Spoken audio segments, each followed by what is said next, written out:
Tento čávo na mňa povie, že ja som povolanie syn. Bráško, čo si potom ty? Keď tebe do 25-ky evidentne mamka platila obed, lebo keď si ho prvýkrát zaplatil ty, tak si o tom urobil rílko. Bráško, takže keď ja som povolanie syn, čo si potom ty? Na jednej strane máš Fikyho, ktorý od 18 rokov nedostal nič absolútne od nikoho. Všetko si zadovážil sám, svoj dom, svoj byt, vo viacero bytoch som býval.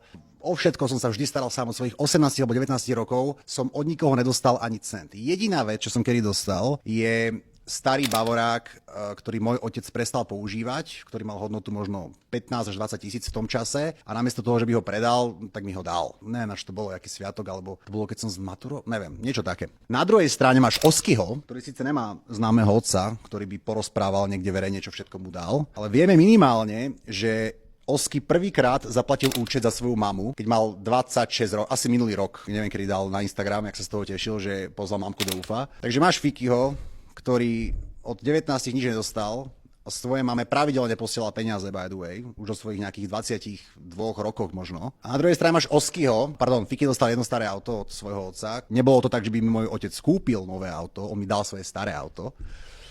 Na druhej strane máš Oskyho, ktorý v 20 neviem koľkých rokoch prvýkrát zaplatil účet za svoju mamu.